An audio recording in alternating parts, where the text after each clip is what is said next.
Hello, my name is Irakli Chaganava, research scientist at the Institute of Cybernetics of Georgia. It is my pleasure to present to you our current work. Initially, in 2010, in our lab it was discovered a certain effect of the interaction of linearly polarized light with highly efficient organic photoanisotropic media. Due to its nature of manifestation, the effect was named as vector polyphotochromism. After a thorough initial research, reports in the form of publications have been followed. Vector polyphotochromism is the property of a photoactivated material to exhibit transmission of light with tunable frequency selectivity within a wide spectral range. It covers whole visible spectral range and operates only with linearly polarized light. As a result of our earlier studies, we were convinced that the phenomenon has a vector and interference nature. In addition, our attention was drawn to the sequence of transitions with which the effect manifests itself. The light-induced process develops in a sequence exactly repeating the Michel-Levy interference chart. We are convinced that it is associated with the manifestation of photoelasticity of the polymer component of this organic photonic material. The purpose of this study is to identify the factors influencing the phenomenon. We have investigated the polarization spectral characteristics of the activated photoanisotropic media, probing with variable conditions. The paper presents the study of two factors that significantly affect this type of interaction of material with light. The first is exposure-dependent behavior. The second factor is the dependence on the azimuth of polarization plane of the operating light. In the course of the experiments, it was established that these factors affect the transmission spectra in the following way. Exposure variation changes the transmission spectrum. Please see Figure 1.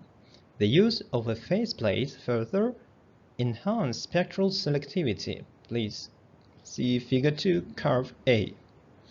And the combined use of a lambda plate and an increase in exposure leads to an increase in transmission and a narrowing of the spectral bandwidth.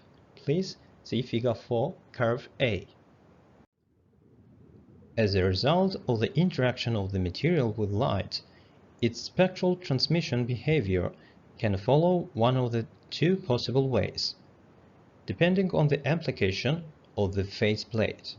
In conditions without the use of faceplate, a change in the azimuth of the probing linearly polarized light leads only to a change in the transmission intensity, while the spectral maxima and minima of the transmittance remain practically unchanged.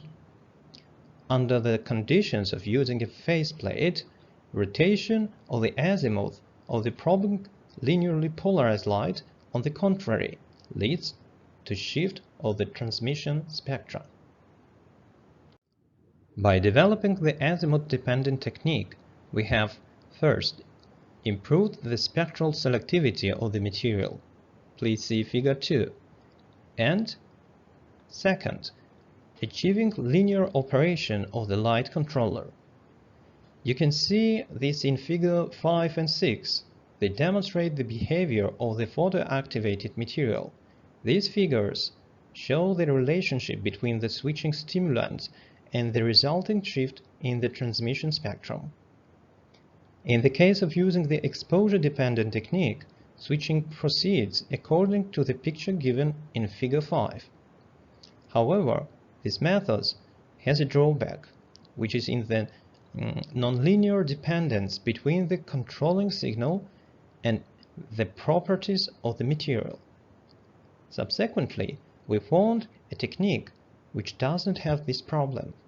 As you may see in Figure 6, the relationship between the stimulant and the effect is more linear.